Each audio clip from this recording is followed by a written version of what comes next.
Écoute la trompette. Bien-aimés dans le Seigneur, que la paix soit avec vous. Je suis votre serviteur, le pasteur Bahel d'écho de la trompette. Et comme j'aime toujours à le dire, la trompette de Dieu sonne. Entends-tu son écho? La trompette de Dieu sonne. Ce soir encore, nous sommes là pour rendre gloire à la parole de Dieu. C'est la deuxième partie de l'enseignement sur le baptême au nom du Père, du Fils et du Saint-Esprit, ou alors le baptême au nom de Jésus-Christ. Et nous avons déjà démontré dans la première partie ce qui a été démontré. Ce soir, je veux aborder le sujet dans deux choses particulières.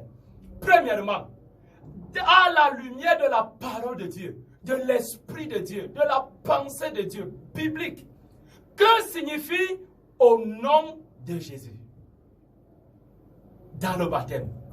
Que signifie au nom de Jésus dans la parole de Dieu? Au nom de, en français et dans les Saintes Écritures. La deuxième chose que je voudrais parler ce soir, c'est l'importance du témoignage des 3 témoins lors de ton baptême. Je dis bien l'importance du témoignage des 3 témoins lors de ton baptême. Alléluia. Alors, sans plus tarder, bien-aimés, je veux déjà parler de la notion de au nom de. Au nom de. Que veut dire au nom de? Déjà, vous pouvez aller aussi sur Google, vous frappez, c'est un mot français. Quand vous arrivez sur Google, vous tapez au nom de. Signifie en lieu et place de. Au nom de signifie en lieu et place de. Donc de quelqu'un, bien sûr. Ok. En considération de. En invoquant quelqu'un. Donc, au nom de Jésus peut signifier en invoquant Jésus. Au nom de Jésus peut signifier en lieu et place de Jésus. Au nom de Jésus peut signifier en considération de Jésus. Et nous allons démontrer la vérité de cette définition dans la parole de Dieu. Alléluia. Vous savez, à l'écho de la trompette, cette tempête biblique, nous démontrons à la lumière de la sola scriptura, l'écriture avant tout, comme les Béréens. Nous allons lire l'écriture. Dans le livre de Deutéronome, nous allons lire Deutéronome. Dans le livre de Deutéronome, le chapitre 18. Deutéronome, le chapitre 18, à partir du verset 18. Je vais lire. C'est Dieu qui parle, l'Éternel. Je les susciterai du milieu de leurs frères, un prophète comme moi. Je mettrai mes paroles dans sa bouche et il leur dira tout ce que je lui commanderai. Et si quelqu'un, le Seigneur est en train de parler de Jésus, il annonce la venue de Jésus. Permettez-moi même de relire, c'est très important. Je les susciterai du milieu de leurs frères, un prophète comme toi. Voilà, autant pour moi, un prophète comme toi, comme Moïse. Je mettrai mes paroles dans sa bouche et il leur dira tout ce que je lui commanderai. Verset 19. Et si quelqu'un n'écoute pas mes paroles, qu'il dira en mon nom, les paroles qu'il dira en mon nom, c'est moi qui lui en demanderai compte. Mais le prophète qui aura l'audace de dire en mon nom, Dieu précise encore en mon nom, l'expression arrive, et encore là, une parole que je ne lui aurai point commandé de dire, ou qui parlera au nom d'autres dieux, ce prophète-là sera puni de mort. Alléluia. Voilà l'expression en mon nom, prononcée par Dieu. Que veut dire en mon nom? Est-ce que ça veut dire que le prophète en question, Jésus-Christ, lorsqu'il sera venu, et il est déjà venu, chaque fois qu'il sera en train de vouloir parler, peut-être la parabole du semeur, il dira, je parle au nom du Père. Et il commence, un semeur alla pour s'aimer. Et comme il s'aimait, une partie de la semence tomba le long du chemin, et ainsi de suite, pour prouver qu'il est en train de parler au nom du Père. Non! Que non! Est-ce que lorsqu'il devait parler de la parabole des vierges, il devait dire, je parle au nom du Père? La parabole des vierges. Et il commence à parler de la parabole du Père, des vierges. Que non! Que signifie en mon nom? Dieu dit, c'est lui qui mettra ses paroles en lui. Le verset 18. Je la citerai du témoignage de frères un prophète comme toi. Je mettrai mes paroles dans sa bouche. Parler au nom de Dieu veut dire parler ici en lieu et place de Dieu. Comme si c'était Dieu lui-même qui parlait. Alléluia. Comme si c'était Dieu lui-même qui était là. Et non pas venir dire comme un perroquet, au nom de Dieu, la parabole du semeur. Au nom de Dieu, du Père, la parabole des vierges. Au nom du Père, la parabole des talents. Non! Comprenons les choses de Dieu spirituellement et profondément. Et non pas comme les petits enfants, dans la littérature simple. En mon nom, dit Dieu. Nous avons des exemples, par exemple, des prophètes dans la Bible, de l'Ancien Testament. Tous les prophètes qui venaient parler au nom de l'Éternel. Ils venaient parler en lieu et place de l'Éternel. Ils venaient dire la parole de l'Éternel. D'autres avec l'ainsi parle l'Éternel. D'autres, voici ce que dit le Saint-Esprit. Comme Agabus.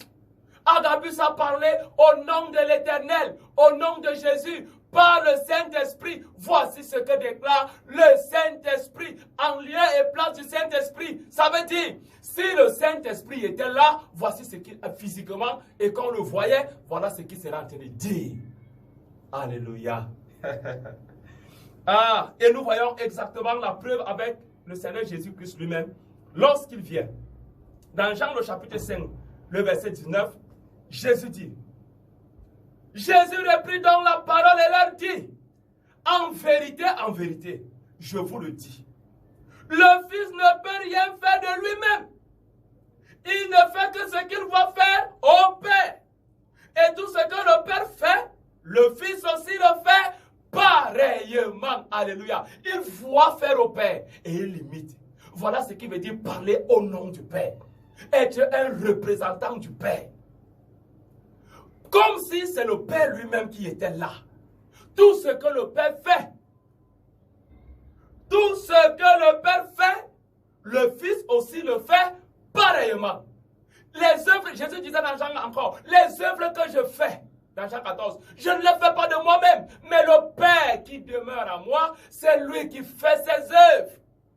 C'est le Père qui demeure en moi, c'est lui qui fait ses œuvres. Quand il faisait des miracles, il n'avait pas besoin de dire au nom du Père, va-t'en, au nom du Père, relève-toi. Mais il disait, Talita Koumi, jeune fille, lève-toi. Il disait, c'est au nom du Père. À l'ordre du Père, tout ce que le Père fait, le Fils le fait pareillement. Le Fils ne fait rien qu'il n'ait vu au Père. Aie soin de faire avec exactitude selon le modèle qui t'est monté sur la montagne. C'est au nom du Père qu'on fait avec exactitude une recommandation divine. Ah oui, le nom du Père. Le verset 43. Le verset 43 de Jean chapitre 5 dit ceci. Jésus dit, je suis venu au nom de mon Père. Voilà. Au nom de mon Père. Est-ce que ça veut dire qu'il faut seulement dire à tout le moment au nom du Père? Aveugle voix. Au nom du Père. Démon pas. Au nom du Père. Oui, on peut le dire. Il n'y a aucun problème. Mais ce n'est pas ce que ça veut forcément dire tout le temps. Au nom du Père. Ça veut dire en lieu et place du Père. Donc, dans les standards du Père. Comme le Père l'a demandé. Exactement comme le Père l'a dit. Voici ce que signifie au nom du Père. Amen. Amen. Je suis venu au nom de mon Père et vous ne me recevez pas. Si un autre vient en son propre nom, vous le recevrez. Donc quelqu'un peut venir en son propre nom. Ça ne veut pas dire que la personne viendra en disant au nom de Bahel, je te chasse. Au nom de Bahel, je prêche au nom pour dire que si je viens à mon propre nom, je parlerai de mon propre chef, je vais me glorifier. Mais celui qui ne vient pas en son propre nom, glorifie le nom de celui qui l'a envoyé. C'est ce que le Seigneur dit. Il ne recherche pas sa gloire, mais la gloire de celui qui l'a envoyé. Parce qu'il est venu en son nom. C'est pour sa gloire. C'est à cause de lui. C'est pour lui. Voilà au nom du Père. En lieu et place du Père. Alléluia.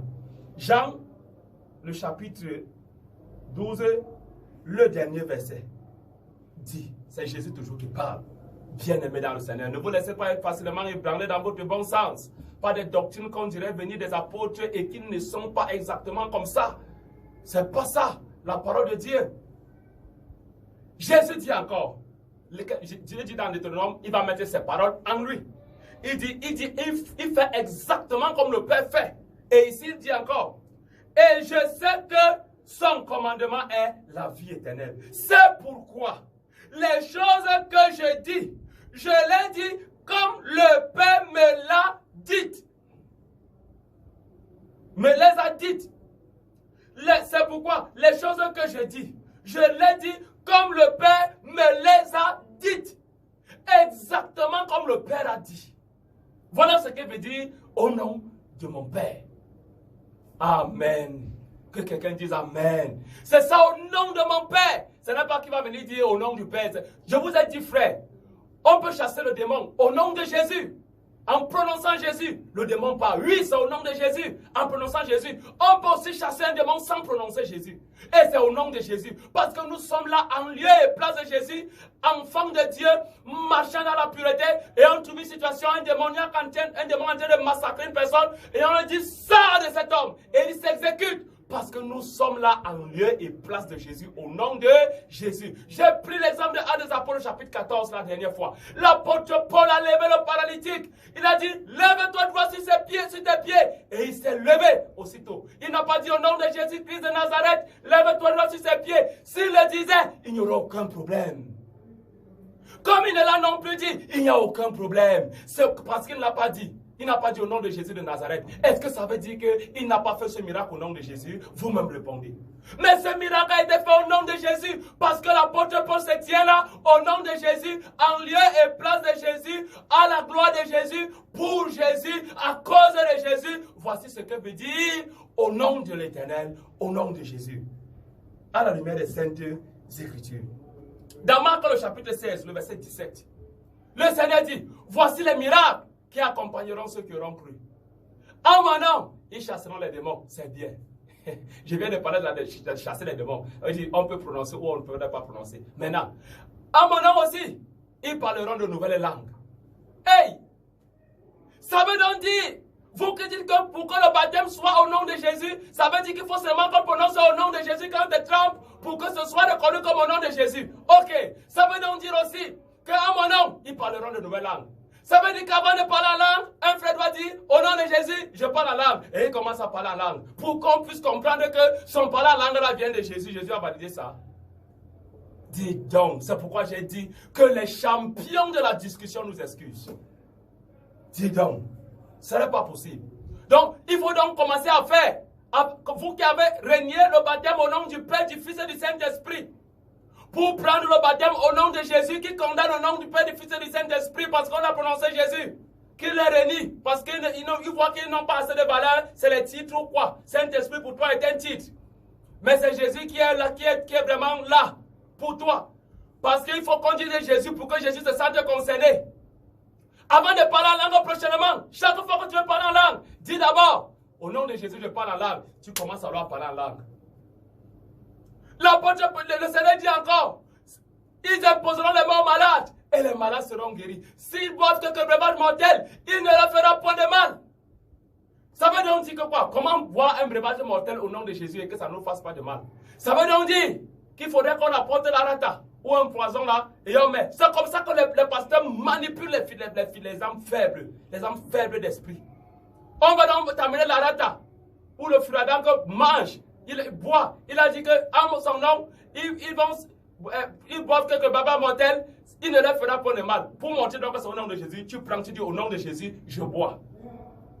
Est-ce que vraiment tu bois, toi-même tu vois que c'est normal? Est-ce que tu es sérieux? Maintenant, mais lorsque je m'en vais quelque part, nous montons, nous descendons, on peut m'empoisonner. Pendant qu'on m'empoisonne, je ne suis même pas au courant qu'on m'a empoisonné. Le nom de Jésus anéantit la puissance du poison dans mon corps. Au nom de Jésus, j'ai bu le poison et ça ne m'a fait aucun mal. Voilà ce que veut dire à mon nom. S'ils boivent quelques breuvages mortels, il ne leur fera point de mal. Pas forcément qu'il faut d'abord réciter le nom de Jésus et puis tu bois le breuvage mortel. Non! Si c'est à mon nom, ils saisiront des serpents et ça ne leur fera point de mal.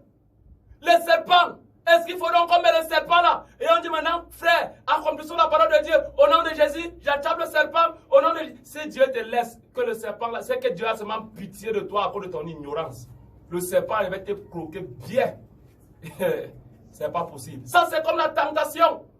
Mais nous voyons comment, au nom de Jésus, on va saisir les serpents. L'apôtre Paul à l'île de Malte, lorsqu'il ramassait du bois pour se chauffer, le serpent s'est accroché sur sa main. Et tout le monde a cru que voilà alors, il a échappé à la mer. C'est un criminel. Voilà, le serpent, la vipère l'a pris. Il va mourir.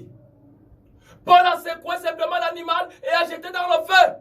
Les gens ont entendu qu'il va tomber. Il n'est pas tombé. Alléluia. Au nom de Jésus, il n'est pas tombé. Paul n'a pas dit au nom de Jésus, je te secoue dans le feu.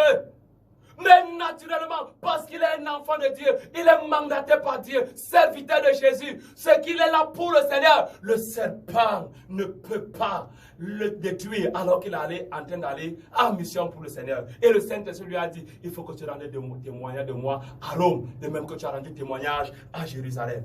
Voilà, bien-aimés. Dans Marc, le chapitre 9, le verset 39 et suivant, les apôtres ont vu quelqu'un qui chassait les démons au nom du Seigneur. Oui, je l'ai dit. On peut chasser les démons au nom du Seigneur et dire au nom de Jésus. Il n'y a pas de problème. Il n'y a aucun problème. Pourquoi les gens veulent mettre les problèmes là où il n'y en a pas? Il n'y a pas de problème. Pourvu que ce soit en lieu et place du Seigneur. Comme si c'était le Seigneur qui était là. Ça veut dire que tu marches dans la pureté et dans la vérité. Le Seigneur va valider ton action. Tu es dans la grâce de Dieu. Mais quelqu'un peut aussi venir dire, chasser les démons au nom de Jésus, et ce n'est pas Jésus. Nous avons un exemple biblique dans Actes des Apôtres chapitre 19. Les 7 filles de Céphas, les exorcistes, ils sont aussi allés chasser les démons au nom de Jésus que Paul prêche, et Jésus n'était pas là. Ce n'est pas parce qu'on dit Jésus que Jésus est obligé là, automatiquement là, que ça veut dire que c'est fait au nom de Jésus. Non, Dieu dit dans Deutéronome, le prophète qui aura l'audace de donner une parole en mon nom que je n'aurais pas dite, ce prophète sera puni de mort. Ça veut dire que quelqu'un peut parler au nom de Jésus et c'est une parole que Jésus n'a pas dite. Bien aimé, ce n'est pas parce qu'on a dit Jésus à ton baptême que Jésus était là. Ou que Dieu a validé ça.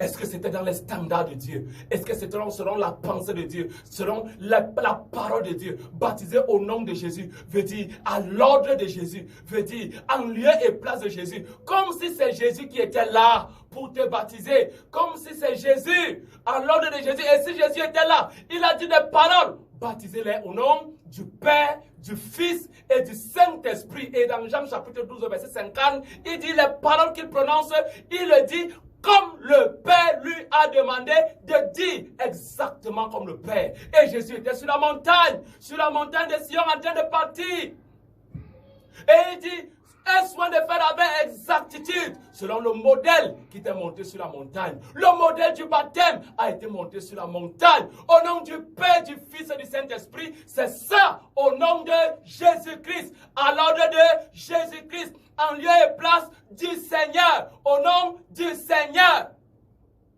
Comme si le Seigneur lui-même était là. Nous allons continuer de lire dans la parole de Dieu, bien-aimé. Vous verrez que c'est sérieux ce que je dis. Dans Matthieu, le chapitre 18, le verset 5, le Seigneur dit, celui qui reçoit un petit enfant à mon nom, me reçoit. À mon nom, alors veut dire quoi? Ça veut dire que lorsqu'un petit enfant va venir, tu vas lui dire, je te reçois au nom de Jésus, avant que ce soit au nom de Jésus. Ou alors, celui qui reçoit un petit enfant à cause de mon nom, à la gloire de mon nom, en l'honneur de mon nom. C'est moi-même. C'est ce que ça veut dire, frère. Au nom, en mon nom, au nom de Jésus, là veut dire à cause de Jésus, à la gloire de Jésus, et non pas en recevant un petit enfant et dire pour le commencement, je te reçois au nom de Jésus, pour que ce soit validé. Que si tu ne le dis pas ça, ça veut dire que ce n'est pas au nom de Jésus. C'est faux! C'est faux! C'est faux, je suis désolé. Et dans 2 Corinthiens, le chapitre, dans le même Matthieu, le chapitre 18, le verset 20, Matthieu chapitre 18, le verset 20, le Seigneur dit, là où 2 ou 3 personnes, je cherche un texte en même temps similaire, 2 ou 3 personnes sont assemblées en mon nom, je suis au milieu d'eux, dit le Seigneur, là où 2 ou 3 personnes sont assemblées en mon nom. Est-ce que ça veut dire que pour être assemblé au nom du Seigneur, il faut dire automatiquement, maintenant nous sommes assemblés au nom du Seigneur, pour que le nom du Seigneur soit vraiment là? Mais non! Lisons Jérémie, le chapitre 3, le verset 17 dit ceci.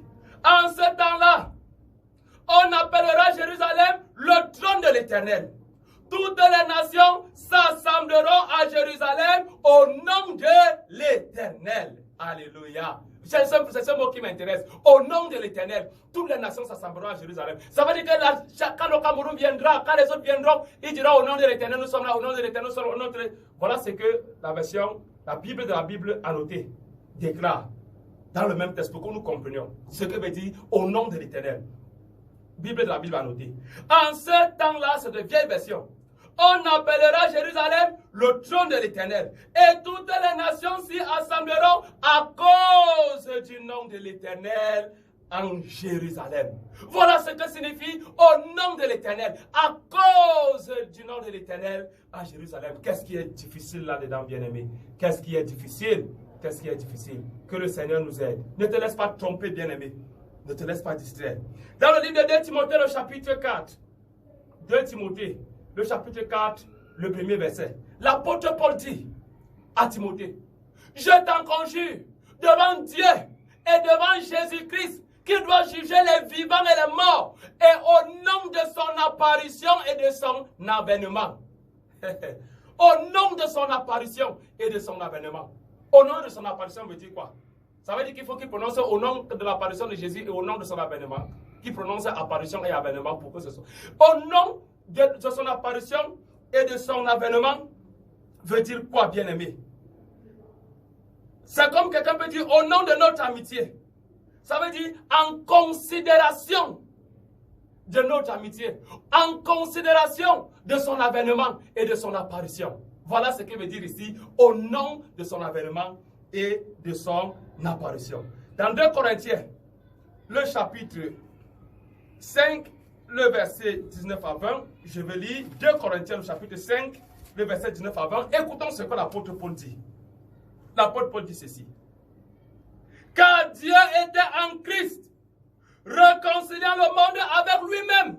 Écoutez le mystère. C'est-à-dire quand il dit au nom du Père, je suis venu au nom du Père, c'est que Dieu était en lui et Dieu réconciliait le monde avec lui-même. Les paroles qu'il disait étaient les paroles de Dieu, sans qu'il ait forcément à dire le Père, le Père, le Père, le Père, le Père. Mais il prêchait, il ne faisait que rappeler, c'est le Père qui fait ses œuvres, c'est le Père qui fait ses œuvres. Mais quand il fait les œuvres, il ne dit pas le Père, le Père, le Père, le Père. Il chasse ses démons, il marche sur les eaux, il fait ceci. C'est au nom du Père, comme si le Père était là.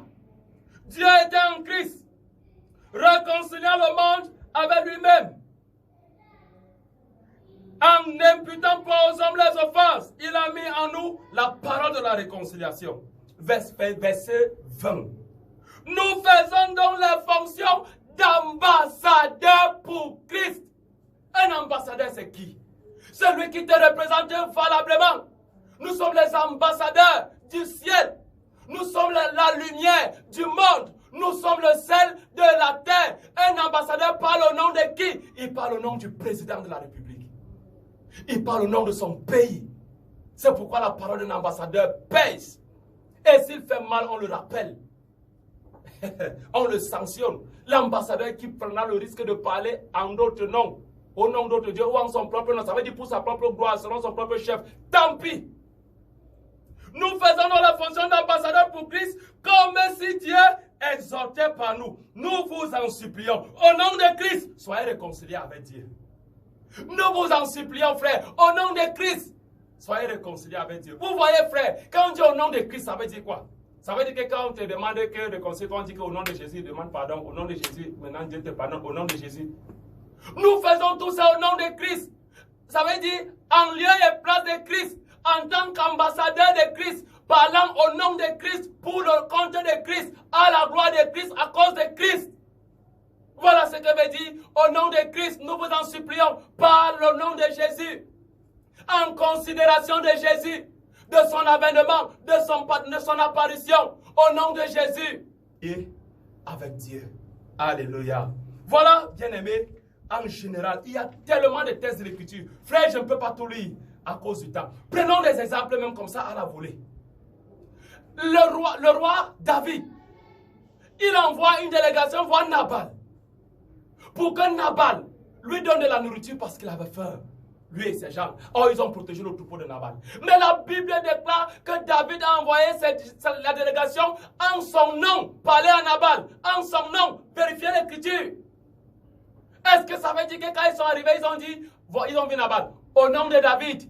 Voilà ce que donne nous la nourriture. Mais non, que non. Mais arrivé chez Nabal, ils l'ont salué parce que David devait le saluer en tant qu'un homme poli. Et ils ont dit, nous venons de la part de David pour te demander ceci, selon ce que David nous a dit. Voilà, ils viennent au nom de David. Ça veut dire, ils viennent donner les paroles de David.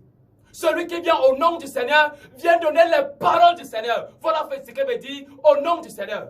Et non pas parce que tu vas venir dire, je viens au nom du Seigneur, que tu vas venir nous effrayer. Comme si c'était forcément parce que tu vas dire Jésus, que ça veut dire que Jésus était là. Non, il y a de faux Jésus. Il y a un magicien d'ailleurs, bas Jésus. Il y a aussi un frère justice qui s'appelait Jésus. Mais de quel Jésus tu parles? Tu peux dire, je viens au nom de Jésus. Et c'est le faux Jésus. Ce n'est pas ça qui va nous impressionner. Est-ce que tu dis les paroles de Jésus? Celui qui vient de Dieu dit la parole de Dieu parce que Dieu ne lui donne pas l'esprit avec mesure. Jean-Baptiste confirme la parole de Jésus. Dieu ne lui donne pas l'esprit avec mesure. Il est au-dessus de tout. Il dit la parole de Dieu. Et la parole de Dieu sur le baptême déclare la parole de Jésus, de Dieu qui est sorti de la bouche de Jésus. Selon Deutéronome 18, selon Jean chapitre 12, verset 50. Baptisez-les au nom du Père, du Fils et du Saint-Esprit. C'est ça la parole de Dieu. Jézabel a écrit une lettre au nom de Nabal. Est-ce que ça veut dire qu'elle a écrit au nom de Nabal? Au nom d'Achab, son mari, autant pour moi. Au nom d'Achab. Est-ce que ça veut dire que Jézabel a écrit au nom d'Achab? Non! Elle a écrit une lettre en lieu et place d'Achab. Comme si c'était Achab lui-même qui était là. Et on a signé avec le sceau d'Achab. Alléluia. Alléluia. Voilà le mystère de Dieu, l'écriture. Les choses, ce n'est pas parce que peut-être le français est pauvre, nos langues sont pauvres, qu'on doit tomber dans des pièges. Au nom de Jésus, tu veux dire à l'ordre de Jésus, en lieu et place de Jésus. Comme si c'était Jésus lui-même qui était là, à la gloire de Jésus. Et si Jésus était là, l'ordre est clair. Au nom du Père, du Fils et du Saint-Esprit. Bien-aimé, pourquoi il est si important? Je prends la deuxième phase de ce que je veux démontrer. Pourquoi est-il si important de confirmer la présence de des trois témoins lors de ton baptême? Pourquoi est-il si important de ne pas renier ou négliger un seul témoin lors du baptême? Dieu lui-même, au commencement de la création, s'est révélé comme un Dieu unique en 3 dimensions. Dès la Genèse chapitre 1er, nous voyons au commencement, Dieu créa. Dieu est là, les cieux et la terre. La terre était informe et vide. Il y avait les ténèbres à la surface de l'abîme. Et l'Esprit de Dieu se mouvait au-dessus des eaux. Dieu dit la parole. Dieu parle. Dieu se manifeste comme la parole. Voilà déjà la deuxième manifestation. Et troisième manifestation, on dit l'Esprit de Dieu se mouvait au-dessus des eaux. Deuxième manifestation, l'Esprit de Dieu, Dieu en tant que Saint-Esprit, se mouvait déjà au-dessus des eaux. Il était là. Dieu dit la parole. Troisième manifestation et dernière révélation de Dieu, la parole. Que la lumière soit, et la lumière fut. Dieu vit que la lumière était bonne. Jean chapitre 1er, le verset 1er. Au commencement était la parole. Dieu se manifeste en 3. À la création, il y a 3 témoins. 3 personnes en action. Mais un seul Dieu. Un Dieu qui se manifeste sur 3 dimensions et il crée. Amen. Il n'y a pas 3 dieux. Jamais. Jamais. Je le démontrerai dans une autre vidéo. Je prendrai du temps. Par la grâce de Dieu. Il y a un seul Dieu qui se manifeste en plusieurs dimensions. Le Père, la parole qui devient plus tard le Fils qui se fait chair et le Saint-Esprit qui se met depuis l'éternité, qui existe depuis l'éternité parce qu'il est Dieu. La parole, Jean chapitre 1, verset 4, verset 1 dit, la parole était avec Dieu et la parole était Dieu. C'est elle qui a créé toutes choses ont été faites par elle. Rien de ce qui a été fait n'a été fait sans elle. En elle était la vie et la vie était la lumière des hommes. La parole. Au verset 14, il est écrit, et la parole est devenue un homme. Et la parole s'est fait chair. La version se met dit, celui qui est la parole est devenu un homme. Voilà Dieu dans sa dimension visible, humaine. Fils de Dieu. Depuis la création, frère, Dieu s'est révélé dans ces 3 dimensions. Nous voyons dans Ésaïe le chapitre 6, le verset 3, lorsque Dieu s'est révélé à Ésaïe, Ésaïe c'est presque le milieu de la Bible, en matière d'épaisseur. Ésaïe, les séraphins disent, voyant Dieu déclare, disent, cachant même le visage pour ne pas regarder, disent, Saint, Saint, Saint est l'Éternel. Il présente la sainteté de Dieu 3 fois. 3 fois encore la sainteté de Dieu. Pourquoi pas 4? Pourquoi pas 2? Mais Dieu préfère qu'on le nomme, on le sanctifie, que sa sainteté soit révélée 3 fois. Le nombre 3 encore. Saint, Saint, Saint est l'Éternel. Toute la terre est remplie de sa gloire. Et Dieu se présente comme le Dieu d'Abraham, le Dieu d'Isaac, le Dieu de Jacob. 3. Dieu d'Abraham, Dieu d'Isaac, Dieu de Jacob. Dans l'Ancien Testament, comme dans le Nouveau Testament. Parlant de la grâce du Dieu de grâce et de paix. Le Dieu de grâce et de paix manifeste sa grâce et sa paix dans les 3 dimensions. Je le démontre avec les apôtres. Bien-aimé, tu veux recevoir une grâce et une paix avec une seule dimension de Dieu. En niant, en refusant que les autres soient là. Quelle qualité de grâce. Et la grâce et la paix nous sont venues par Jésus-Christ. Oh, bien-aimé, que la confusion ne soit pas ton partage. Nous commençons par l'apôtre Jean, le disciple que Jésus-Christ aimait le plus. Que dit l'apôtre Jean? Nous allons voir dans le livre d'Apocalypse, le chapitre 1er. Apocalypse, chapitre 1er, l'apôtre Jean. Permettez-moi d'arriver là. Apocalypse, chapitre 1er, partie du verset 4. L'apôtre, Apocalypse, chapitre 1er. Apocalypse, chapitre 1er, le verset 4. Et quand les 7... Non, c'est parti Apocalypse, chapitre 10. Permettez-moi. Apocalypse, chapitre 1er, le verset 4. Il dit, Jean aux 7 églises qui sont en Asie, que la grâce et la paix vous soient données de la part. Écoutez, la grâce et la paix. L'apôtre Jean, c'est l'apôtre que Jésus-Christ aimait le plus. Il leur présente la grâce et la paix. Leur soit donnée de la part de qui? Vous soit donné de la part de celui qui est, qui était et qui vient. Dieu, le Père. Et de la part des 7 esprits qui sont devant son trône. Le chiffre 7, c'est le chiffre de la plénitude. La plénitude de la sainteté du Saint-Esprit. Le Saint-Esprit pleinement se tient devant le trône de qui? Apocalypse chapitre 4 et 5 représente le Saint-Esprit, les 7 esprits de Dieu devant le trône de Dieu. 7 lampadaires qui sont les 7 esprits de Dieu envoyés par le monde entier. Le trône de Dieu. Voilà le Père, de la part du Père, de la part du Saint-Esprit et de la part de Jésus-Christ, le témoin fidèle. La grâce et la paix. Tu dois recevoir le témoignage des 3 dimensions de Dieu. De Dieu dans ces 3 dimensions pour avoir la grâce et la paix. Ça, c'est l'apôtre Jean, le disciple que Jésus aimait le plus. Voyons un peu l'apôtre Paul dans le livre de Romains. L'apôtre Paul, Romains chapitre 1er, le verset 7. Romains chapitre 1er à partir du verset 7. L'apôtre Paul dit, à tous ceux qui à Rome sont bien-aimés de Dieu, appelés à être saints, que la grâce et la paix vous soient données de la part de la part de Dieu, notre Père. Dieu le Père. Il présente son premier épître, Dieu le Père, la grâce et la paix, Dieu le Père. Et du Seigneur Jésus-Christ, je rends grâce, Jésus-Christ le Fils, de la part de Dieu le Père et du Seigneur Jésus-Christ. Il dit en haut, au verset 5, au verset 4, parlant de Jésus, il dit, et qui concerne son fils, verset 3, né de la postérité de David selon la chair, et déclaré fils de Dieu avec puissance selon l'esprit de sainteté, par sa résurrection dans les morts, Jésus-Christ notre Seigneur. Il présente le Père, le Fils et l'esprit de sainteté. Et il dit que la grâce et la paix vous soient données. La grâce et la paix nous sont données de la part de Dieu le Père, de Dieu le Fils, déclaré Fils par l'esprit de sainteté. Amen.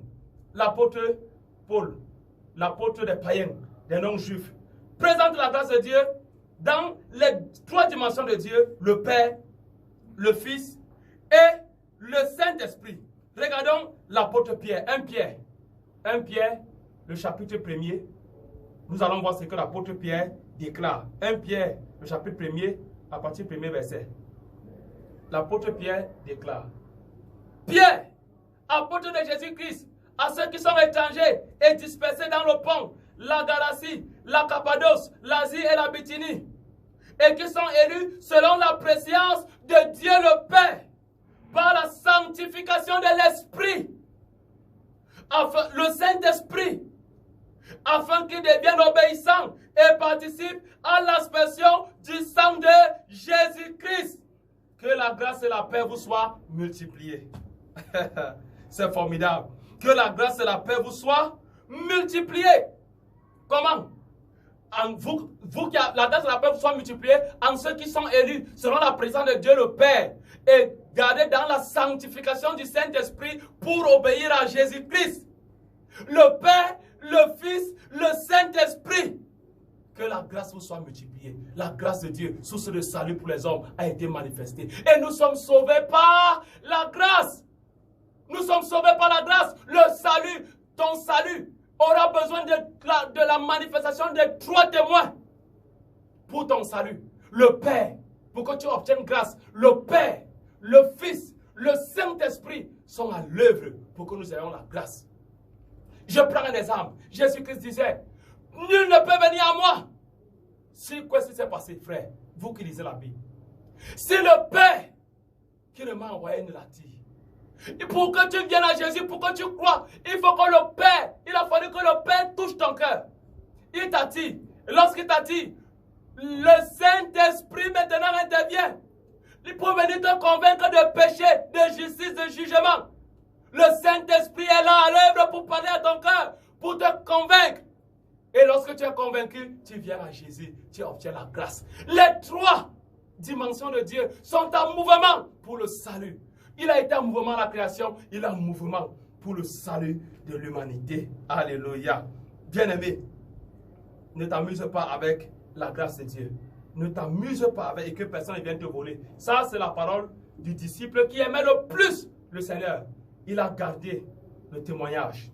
Voyons ce que ça dit. Si, par exemple, la création était un crime, il y a un adage qui dit, il n'y a pas de crime parfait.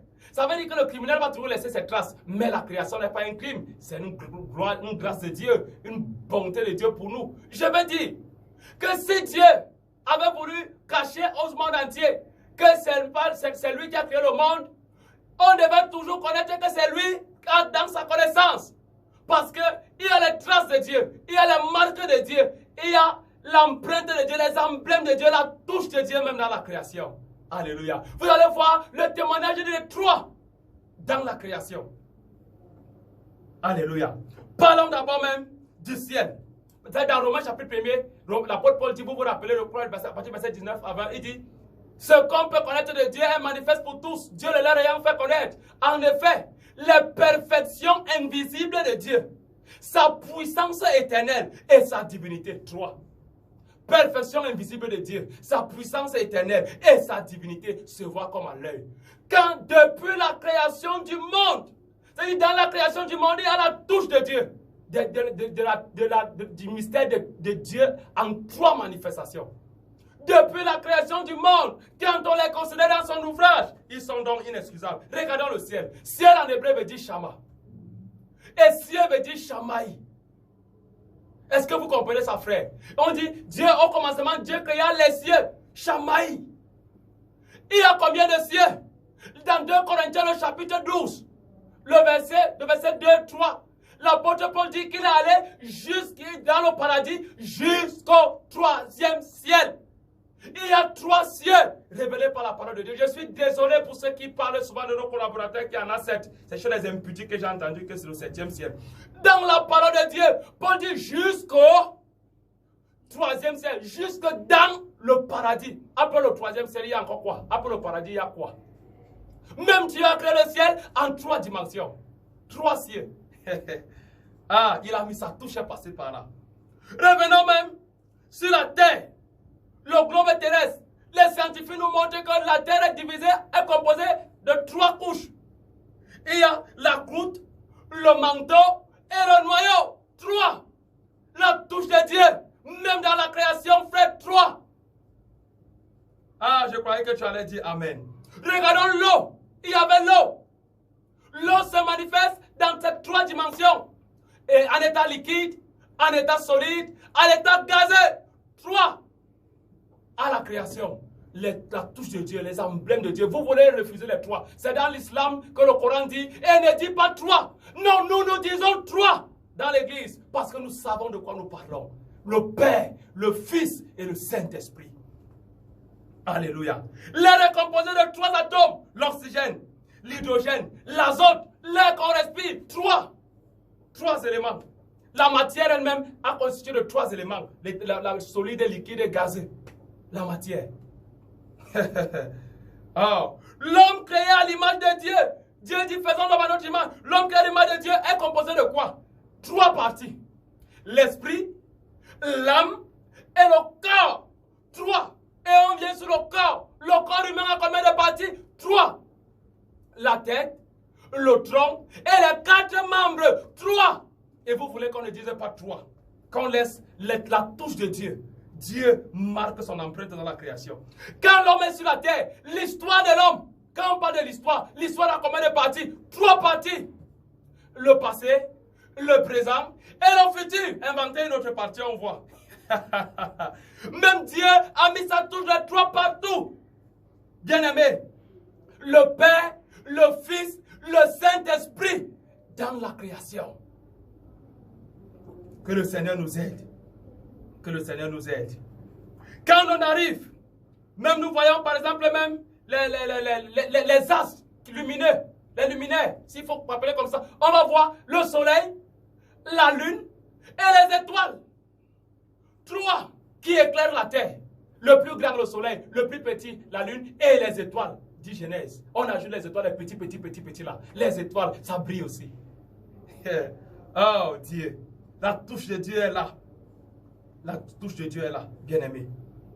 Quand on regarde même, si on va regarder même les fruits que nous consommons, nous aimons bien consommer. D'ailleurs, aujourd'hui, j'ai mangé de l'avocat, un peu d'avocat. L'avocat est composé de combien de parties? 3. La peau, la chair et le noyau. La mangue, 3. La peau, la chair et le noyau. Je prends un autre exemple. La noix de coco. 3. La grosse peau, on doit casser, on jette. On prend maintenant sa coque dure, on casse et on tombe dans la chair, on mange. L'eau qui est à l'intérieur n'est pas une partie de noix de coco, c'est juste pour que ce soit humide quand la noix de coco veut germer, que ça puisse absorber l'eau et germer. Sinon, ça sèche. On achète souvent la noix de coco sans eau. C'est toujours la noix de coco, cher ami. C'est toujours la noix de coco. La noix de palmiste, la noix de palme. On commence plutôt maintenant par la chair. On mange la chair, on tombe sur la coque dure, on casse et on tombe dans la noix. Plusieurs empreintes de Dieu. 3. Le Père, le Fils et le Saint-Esprit dans des témoignages à la création, frère. Et la Bible dit, j'ai fait toutes choses nouvelles. Il nous appelle les nouvelles créatures. Si quelqu'un est en Christ, il est une nouvelle créature. Parce que le Père, le Fils et le Saint-Esprit ont marqué leur sceau. Il a marqué son sceau. Nous regardons maintenant l'homme, la famille. La famille est composée de combien de personnes bien-aimées? Ça dit, et Dieu prend la famille comme le modèle, l'exemple de Christ et de l'Église, le mariage. Il y a le père, il y a la mère, il y a les enfants, 3. Et lorsque la famille est soudée, la famille est heureuse. Alléluia. Revenons sur l'État, qui est la grande famille. La Seigneur dit par moment que les païens sont plus, les enfants de ces siècles sont plus sages à l'égard de leurs semblables que les fils du royaume. La nature elle-même ne nous enseigne pas. Même la vie, on ne peut pas voir et comprendre et être intelligent. Salomon observait les fourmis. Jusqu'aux fourmis, ils observaient les arbres, ils observaient les animaux et ils tirent instruction. Frère, l'État, le pouvoir de l'État est divisé en combien? La plus grande famille, en 3. L'exécutif, le législatif et le judiciaire. Veux-tu la sécurité, la garantie, être un citoyen complet? N'attaque pas le législatif, n'attaque pas le judiciaire, n'attaque pas l'exécutif. Mais si toi, tu te prends l'exécutif et tu te fais ami du législatif et tu te fais ennemi du judiciaire, tant pis pour toi. La machine judiciaire et tous vont te condamner. Tu attaques un, tu attaques l'autre. L'autre qu'on appelle quatrième pouvoir des médias, comme nous sommes là, de la rébellion, de la décision. Ça, c'est le pouvoir de Satan. Ça, c'est l'emblème de Satan, la rébellion. Mais il y a le pouvoir qui sont aussi, les médias qui sont aussi en faveur du pouvoir. Ah ouais. Mais le principe exécutif, législatif, judiciaire, trois pouvoirs qui forment le pouvoir de l'État, un même pouvoir en trois. Nous revenons même avec les électriciens. Lui, tu peux marcher, l'électricité peut marcher phase neutre. Allez demander aux électriciens s'ils branchent les prises phase neutre, si c'est un bon électricien. Mais pour avoir la garantie de la sécurité totale, il faut trois fils. La phase, le neutre et la terre. Le vert jaune. Le courant vert jaune qui est souvent dans vos prises, c'est la terre. La prise de terre. Tu peux avoir la phase et le neutre, ça te donne la lumière. Mais lorsqu'il y aura un retour de masse, tu peux mourir. Parce que tu t'as manqué un. Et lorsque les trois sont là, les trois sont d'accord. Mais la nature ne nous enseigne-t-elle pas, frère?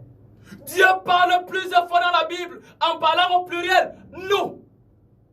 Dans Genèse, le chapitre 1, le verset 26. Faisons l'homme à notre image, selon notre ressemblance, pour qu'il domine ainsi de suite. Et Dieu fit.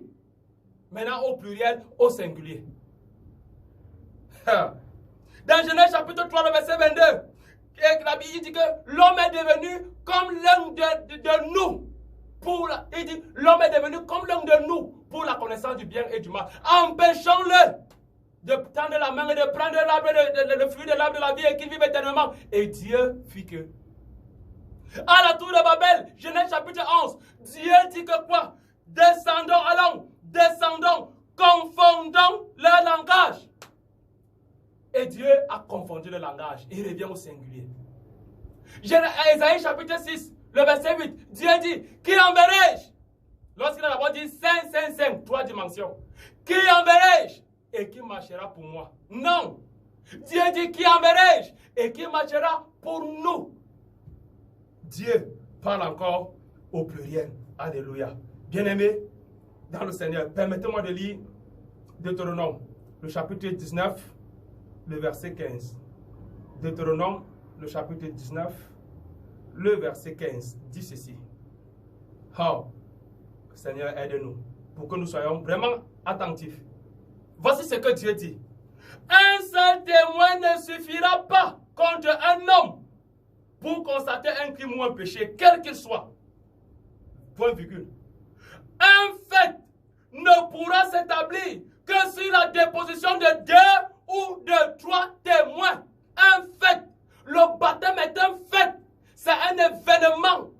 Un fait ne peut être établi ou constaté que sur la déposition, pour qu'il soit valable, pour qu'il soit pris en considération, sur la déposition de 2 ou de 3 témoins. Alors, je parle du baptême. Allons voir le baptême de Jésus dans le livre de Matthieu chapitre 3.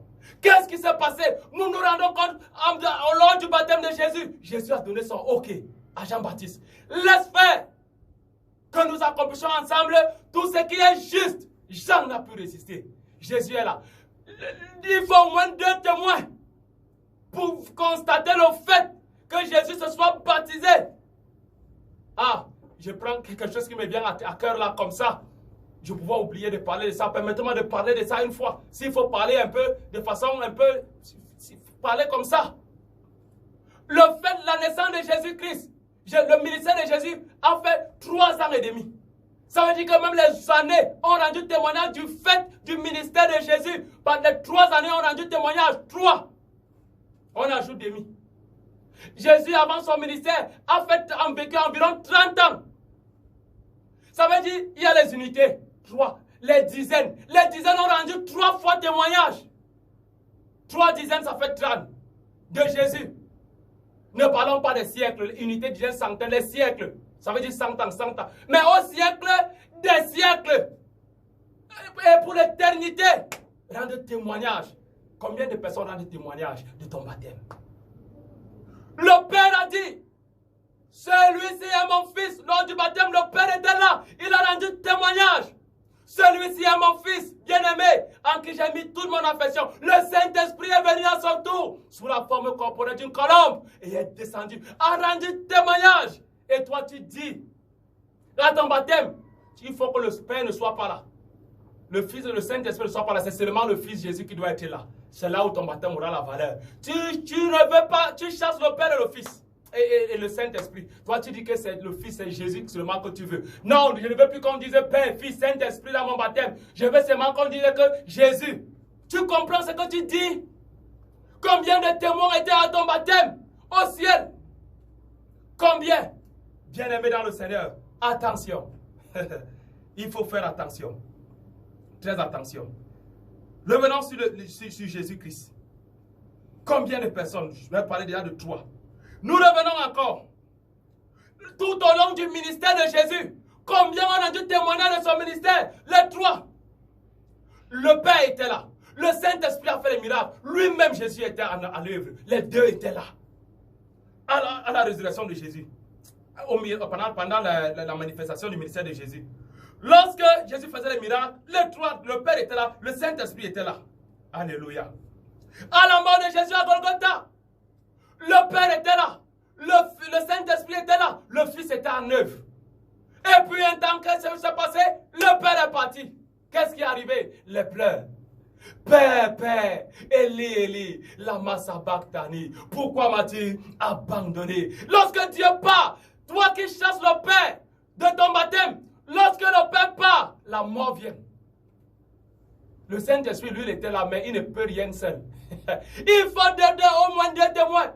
Le Saint-Esprit était là comment? Les morts se sont ressuscités, quelques corps des saints se sont ressuscités, ont ressuscité. Le Saint-Esprit était à l'œuvre. Le Père est parti. La mort est là. Lorsqu'il fallait la résurrection du Seigneur, le Père est descendu avec le Saint-Esprit. Éphésiens dit, quel est envers nous qui croyons l'infinie grandeur de sa puissance, se manifestant avec efficacité par la vertu de sa force. Il a déployé en Christ en le ressuscitant des morts. La puissance de Dieu, c'est quoi? C'est qui? Vous recevrez une puissance, le Saint-Esprit survenant sur vous. Frère, toi, tu ne veux pas le Père, tu ne veux pas le Saint-Esprit. À ta résurrection, qui viendra? Mais le Père est là à la résurrection. Si le Père n'est pas là, au ton baptême, il ne sera pas là à ta résurrection. Tu ne ressusciteras pas. Tu chasses le Père, tu chasses le Saint-Esprit à ton baptême pour dire que tu restes avec le Fils. Mon ami, le Fils donc ne peut rien faire de lui-même. Tout ce que le Père fait, le Fils aussi le fait pareillement. Tu as chassé le Père, c'est fini pour toi. C'est fini pour toi. Il ne faut pas t'amuser avec ton salut. À cause des doctrines, les gens fabriquent des doctrines, ils viennent vous distraire. Frère, le Père, le Fils et le Saint-Esprit sont là. Je vais lire un texte de l'Écriture. 1 Jean, le chapitre 5. J'aimerais qu'on le lise. 1 Jean, bien-aimé. Le chapitre 5, soyons attentifs. Oh, il me reste très peu de temps. Très peu de temps, malheureusement, il n'y aura pas, peut-être pas, les appels téléphoniques encore ce soir. Il me reste très peu de temps. 1 Jean, chapitre 5, le verset 7. Car il y a 3 qui rendent témoignage. L'esprit, l'eau et le sang. Et les 3 sont d'accord. Dieu dit qu'il y a 3 témoins pour ton salut. L'esprit, l'eau et le sang. Et les 3 sont d'accord. Qu'est-ce que dit la version Osterwald? Écoutons ce que la version Osterwald. La version Osterwald dit la même, traduit de la même manière que la version ancienne, que la version David Martin, que la version King James. Ce que j'ai dit est confirmé par les 3 versions antiques. Osterwald dit ceci. Car il y en a 3 qui rendent témoignage dans le ciel. Le Père, la parole et le Saint-Esprit. Et ces 3-là sont un. Et il y en a aussi 3 qui rendent témoignage sur la terre. L'esprit, l'eau et 3-là se rapportent à une seule chose. Alléluia. Une seule chose. Et les 3 sont d'accord. 3 au ciel, 3 sur la terre. Oh, bien-aimé. Qu'est-ce que je dois encore te dire? À la transfiguration, c'est un fait. Un fait doit être établi sous la déclaration de 2 ou de 3 témoins. Là, dans Matthieu chapitre 17, à partir du 1er verset, la transfiguration est un fait. Combien de témoins ont assisté à la transfiguration? Au ciel, le Père était là. Il a déclaré, celui-ci est mon fils bien-aimé en qui j'ai mis toute mon affection. Écoutez-le, la nuée qui représente le Saint-Esprit. Et le Saint-Esprit était là, a rendu témoignage d'un fait. la transfiguration du Seigneur. Alléluia. Moïse et Élie, la diaspora céleste des terrestres au ciel. La diaspora des sauvés. Les deux témoins et les deux oliviers, comme l'appelle Zacharie le chapitre 4, qui se tiennent devant le Seigneur de toute la terre. Le Seigneur a pris sa gloire. Les deux témoins sont apparus. 3 témoins au ciel lors de la transfiguration. Le Père, le Saint-Esprit, Élie et Moïse, la diaspora humaine. 3 témoins sur la terre. La Bible dit que Jésus est parti avec Simon, Pierre, Jean et Jacques. 3 témoins au ciel. Voilà un exemple de 3 témoins au ciel et 3 sur la terre. Combien de personnes vont rendre témoignage à ta foi? Combien de personnes vont rendre témoignage à ton salut? Bien-aimé, n'annule pas le Père. Tu chasses le Père, tu es mort. Tu chasses le Saint-Esprit, tu es mort. Vous pensez que c'est Jésus. Ce n'est pas Jésus. Ce n'est pas Jésus. Que Dieu te bénisse. Que Dieu te fasse beaucoup de bien. Tu peux m'appeler en antenne. Le temps est passé. Au 696 69 73 20 96 69 73 20 674 36 83 45 74 36 83 45.